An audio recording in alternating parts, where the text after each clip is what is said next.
부터 이어지는 이제 21장 말씀은 바빌로니아 느부갓네살이 예루살렘을 침공했습니다.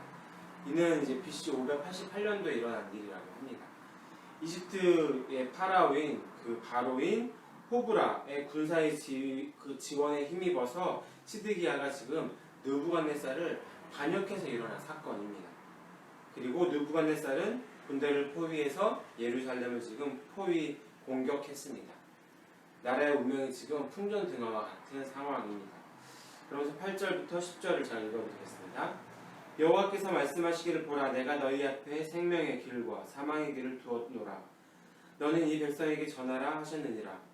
이 성읍에 사는 자는 칼과 기근과 전염병에 죽으려니와 너희를 에워싼 갈대아인에게 나가서 항복하는 자는 살 것이나 그의 목숨은 전리품같이 되리라. 하나님께서 이 생명의 길과 사망의 길을 두셨다는 선포입니다. 사는 길은 딱 하나밖에 없다고 이야기합니다. 그것은 바로 항복입니다. 바빌로니아에게 항복하면 살 수 있다는 말입니다. 하반부에 나와 있는 이 그의 목숨은 전리품 같이 되리라, 이 말은 다른 성경에는 쉽게 나오지 않는 표현이라고 합니다. 그런데 예레미야에만 한 4번 정도가 언급되는 내용이라고 합니다. 쉽게 말해서 인생을 덤으로 살게 된다는 말입니다. 이 예레미야의 말은 여러분들이 들었을 때 어떻게 들리십니까? 하나님의 일을 열심히 하는 사람이구나 라고 받아들일 수도 있지만, 사실상 이 말씀이 처음 들려졌을 때 1차적인 독자로 봤을 때는 이만한 세상에 배신자가 없을 것 같습니다. 쉽게 이야기하면 일본이 우리나라를 쳐들어왔고 이것에 대해서 이야기하는 사람이 이제 일본에게 항복하는 것만이 우리가 살 수 있는 길이고 그게 신의 뜻입니다 라고 이야기하는 것 같습니다. 그 사람을 온전히 둔다라는 것은 아마도 쉬운 일은 아닐 것 같습니다. 근데 이런 말을 하는 예레미야 역시도 그 사람들의 마음을 너무나 잘 알기 때문에 결코 쉽지만은 않았을 것 같습니다. 이 배신자의 조언처럼 들렸었던 이 말, 반대로 이야기하면 항복하기를 거절하는 사람은 죽을 것이라는 이 메시지, 여기서 우리가 한 번쯤 봐야 할 것은 우리의 삶의 판단의 근거가 과연 무엇인가 라는 것입니다. 바로 결론적으로 이야기한다면 하나님이어야 된다는 것입니다. 하나님이 유다를 등졌습니다. 맹렬한 진노로 유다를 멸망시키려고 하십니다. 그리고 살려면 항복하라고 말씀합니다. 마땅히 믿음을 가진 사람이라면 귀하게 여겼었던 이 유다도 하나님 앞에서는 포기할 수 있어야 합니다. 이것이 너무나 어려운 말이지만, 말처럼 쉽지 않지만 신앙인 것 같습니다. 곧 하나님 외에 모든 것을 상대화하고 말씀에 따라 살아갈 용기가 우리 가운데 어느 때에는 필요한 것 같습니다. 바로 예레미야처럼 말이죠. 우리는 하나님이 아닌 것들에 목숨을 참 잘 걸고 살아갑니다. 우리가 모두가 두 발을 디디고 살아가는 이 나라가 참 소중하기도 하지만, 그럼에도 불구하고 이 나라의 안녕과 번영과 평화를 위해서 기도해야 하지만, 그래서 이 땅을 위해서 관심을 갖고 참여를 하는 것이 마땅하지만, 하나님의 뜻과 상관없는 자신의 정치적인 지향으로 사람들을 손가락질해서도 안 되고, 자신의 지향점과 다르다고 해서 정죄해서도 안 됩니다. 근데 신앙인은 세상과 소통하기 위해서 상식이 통하는 사람이 되어야 하기도 하지만, 인간의 논리에만 머물 수 없기 때문에 결코 산다라는 것이, 신앙으로 산다라는 것이 쉽지만은 않습니다. 하나님의 말씀이 세상의 생각과 다를 수 있습니다.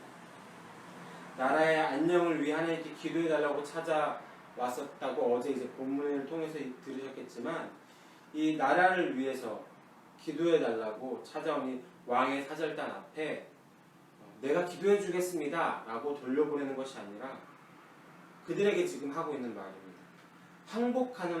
항복하는 것만이, 사람만이 살게 될 것이다 라는 하나님의 말씀을 정직하게 선포합니다. 이 예레미야의 말, 곱씹어보고 묵상해 볼수록 결코 쉽지만은 않은 일입니다. 오늘 나에게 주신 이 하나님의 말씀을 때로는 이 예레미야처럼 과감없이 선포해야 할 때가 된다면 여러분들은 어떠하시겠습니까?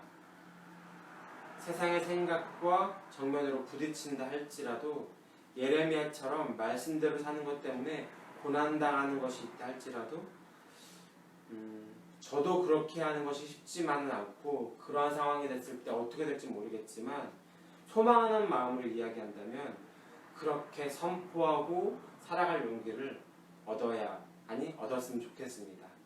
이것이 신앙인이 걸어야 될 주님을 따르는 길일 것 같습니다. 이러면서 유다 왕가에 내리는 경고와 심판의 말씀이 11절부터 이어집니다. 11절부터 유다 왕가에 내리니 하나님의 경고와 심판의 말씀이 기록되어져 있는데 12절을 제가 읽겠습니다. 예레미야가 그 왕의 사절단에게 하나님의 말씀을 전하는 내용입니다. 여호와께서 이와 같이 말씀하시니라. 다윗의 집이여 너는 아침마다 정의롭게 판결하여 탈취당한 자들을 압박자의 손에 건지라. 그리하지 아니하면 너희의 악행 때문에 내 분노가 불같이 일어나서 사르르니 능히 끌 자가 없으리라. 하나님은 지금 시드기야에게 하나님의 뜻을 실현하는 인간의 왕으로서의 책무에 충실할 것을 명령합니다. 왕이 아침마다 공무 집행할 때 억압을 받고 착취당하는 이들을 정의로운 판결로 구원해야 합니다. 힘 있는 이들과 연이 닿지 않고 힘이 없어서 자기가 가진 것조차도 지킬 능력이 없는 사람들을 보호하는 일, 하나님 나라의 왕으로서 감당해야 할 가장 본연의 일에 충실해야 함을 말씀하고 있는 것입니다. 그런데 우리가 이 당시의 상황을 자세히 살펴볼 필요가 있습니다. 평화로운 그냥 일상의 생활을 할 수 있는 때가 아니라 전쟁 상황입니다. 나라가 바람 앞에 등불인 상황에 선지자를 통해서 하시는 말씀이 나라를 지키기 위해서 너희가 열심히 움직여라가 아니라 충실하게 왕의 책무를 감당하라입니다. 바빌로니아 군대가 물러나는 것, 다시 평화를 얻게 되는 것이 지금 중요한 것이 아니라 오늘 주어진 하루를 말씀대로 살아가느냐가 훨씬 더 중요하다는 것입니다. 미래를 위해서 준비하는 것도 필요하겠지만 적어도 지금 너희가 해야 할 일은 지금 당장 해야 돼. 이 하나님의 말씀을 지켜나가는 것. 이어서 바빌로니아가 침공을 해왔지만 실상 바빌로니아는 하나님의 손과 발일 뿐 유다를 치시는 분은 하나님의 말씀이시기 때문입니다. 그러면서 13절과 14절에 이렇게 말씀하십니다. 여호와의 말씀이라. 골짜기와 평원 바위의 주민아 보라. 너희가 말하기를 누가 내려와서 우리를 치리요. 누가 우리의 거처에 들어오리요. 하거니와 나는 내 대적이라. 내가 너희 행위대로 말씀을 벌할 것이요. 내가 또 수풀에 불을 놓아 그 모든 주위를 사르리라. 여호와의 말씀이니라. 골짜기와 평원 바위는 바로 예루살렘입니다. 예루살렘은 천혜의 요새였습니다.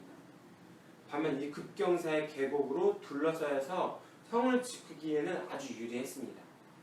오죽했으면 다윗이 처음 이 예루살렘을 정복할 때 원주민이었던 이 여부수 사람이 다윗을 조롱하며 이제 사무엘 하에 나와 있는 내용인데 내가 결코 이리로 들어오지 못하리라. 맹인과 다리 저는 자라도 너를 물리치리라 라고 할 만큼 견고한 성이었습니다. 그러나 이 천혜의 요새를 하나님께서 직접 치시겠다라고 말씀하십니다. 하나님은 오래 참고 기회를 주시고 돌이키기를 기다리시지만 진정한 회개가 없이 자기의 욕망에만 충실하게 살아간다면 언젠가 하나님이 어려움을 겪게 하실 때를 우리는 기억해야 합니다. 그때가 오기 전에 우리의 지내온 여정을 반추하고 당연히 말씀 가운데서 반추하고 하나님의 말씀에 우리의 인생길을 조율을 해야 합니다. 바로 이 삶을 위해서 우리 주 예수님께서 죽으셨기 때문입니다. 우리는 우리 몸을 하나님의 뜻을 이루는 의의 무기로 도구로 들이며 살아가야 합니다. 임박한 이 환난 날에 하나님께서 주실 평화를 기대했던 시드기야와 이 집권 세력에게 선포된 심판의 메시지를 우리가 곱씹어 봤으면 좋겠습니다. 오늘 우리의 삶 속에서 어그러진 부분은 없는지, 또한 주님의 은혜가 필요한 부분은 없는지, 의의 무기로 우리의 삶을 드리는데 방해되는 부분은 없는지 묵상해 나가는 오늘 하루가 되기를 간절하게 소망합니다. 기도하시겠습니다. 하나님, 당장 해결해야 될 화급한 상황을 맞이하고 하나님을 찾아갔으나 하나님의 뜻을 따르지 않고 하고 싶은 대로 살다가 맞이하는 부정적 상황조차도 하나님의 뜻인 것을 말씀을 통해서 다시 한번 더 확인합니다. 선지자를 통해서 아무리 말씀하셔도 듣지 않던 유다가 이토록 당황하는 모습과 흔들리지 않고 하나님의 심판의 메시지를 선포하는 이 선지자의 모습들을 보면서 오늘 우리가 서 있는 자리는 어디에 가까운지 다시 한번 더 살펴보고 볼 수 있도록 하여 주시옵소서. 선지자의 자리에서 멀지 않기를 소망합니다. 날마다 우리 몸을 하나님의 나라와 영광을 위해 의의 무기로 드리는 삶을 살아갈 수 있도록 필요한 것들을 공급하여 주시옵소서. 오늘 동안 하나님께서 나와 함께 하실 것을 간절하게 구하고 믿습니다. 이 모든 말씀 예수님의 이름으로 기도했습니다.